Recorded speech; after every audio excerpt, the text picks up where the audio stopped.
Rajeshwari, district social welfare and empowerment officer. మనం ఈరోజు collector గారి ఆదేశాల మేరకు నాతవరం గర్ల్స్ హాస్టల్ మీద ఈ మధ్య వచ్చిన అడ్వర్స్ న్యూస్ క్లిప్పింగ్స్ మీద నేను ఎంక్వైరీకి వచ్చాను ఈ హాస్టల్కి. మరి హాస్టల్కి వచ్చి హాస్టల్ అంతా మనం వెరిఫై చేసాము.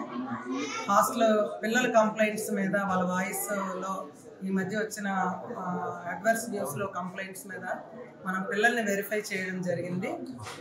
ఇక్కడ టిఫిన్లో వాటిలో పురుగులు ఉన్నాయని చెప్పారు. బాత్రూమ్స్లో లైటింగ్ అది తప్పు, బాత్రూమ్స్ అవి కడిగిస్తున్నారని చెప్పడం జరిగింది. అవి పిల్లలతో కూడా మనం ఎంక్వైరీ చేయడం జరిగింది. వాళ్ళు నిజమేనని వాస్తవమేనని చెప్పి పిల్లలు రిపోర్ట్ చేయడం జరిగింది. మనం ఇక్కడెక్కడ హాస్టల్లో ఉన్న చిన్న చిన్న రిపేర్స్ అవి మనం టేకప్ చేసేసి అవన్నీ రెక్టిఫై చేయిస్తాము. లైటింగ్ అంతా అరేంజ్మెంట్ చేపిస్తాము. కొన్ని బాత్రూమ్స్లో లైట్స్ లేవు. అలాగే కొన్ని మిగతా హాస్టల్ వాతావరణం అంతా చాలా బాగుంది. కానీ ఇది ఊరికి దూరంగా ఉండడం వల్ల ఈ మధ్య ఆకతాయిలు కొంతమంది అరుపులు అరిచి రాళ్ళు విసిరారని కూడా మనకు తెలిసింది. ఈ 4-5 రోజుల నుంచి మనము పోలీసుల సహాయంతో లోకల్ స్టేషన్ హౌస్ ఆఫీసర్ సహాయంతో ఆయన కాంటాక్ట్ చేసి మనం సెక్యూరిటీ ఏర్పాటు చేయడం జరిగింది. అంటే ఇక్కడ ఉన్న ఊరి పెద్దలు ఏం చెప్తున్నారంటే ఇది స్కూల్కి కూడా దూరంగా ఉండడం, పిల్లలు 1 కిలోమీటర్ నడిచి వెళ్ళడం.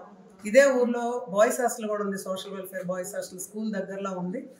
మరి మనం అందరినీ విచారిస్తే ఈ 2 హాస్టల్ అక్కడ హై స్కూల్ దగ్గర ఉన్న హాస్టల్కి షిఫ్ట్ చేస్తే ఇది మేడం గారి దృష్టిలో పెడతాం, కలెక్టర్ మేడం గారి దృష్టిలో కూడా పెట్టి మనం వాళ్ళ భద్రతకు అవసరమైన అన్ని చర్యలు తీసుకుంటాం. ఇది డిస్ట్రిక్ట్ కలెక్టర్ మేడం గారి దృష్టిలో కూడా పెట్టి అవసరమైన నిర్ణయం తీసుకుంటాం. మరిన్ని వీడియోస్ కోసం ఛానల్ ని సబ్స్క్రైబ్ చేయండి. లేటెస్ట్ అప్డేట్స్ కోసం వాట్సాప్ ఛానల్ ని ఫాలో అవ్వండి. అండ్ లింక్ డిస్క్రిప్షన్ లో ఉంది.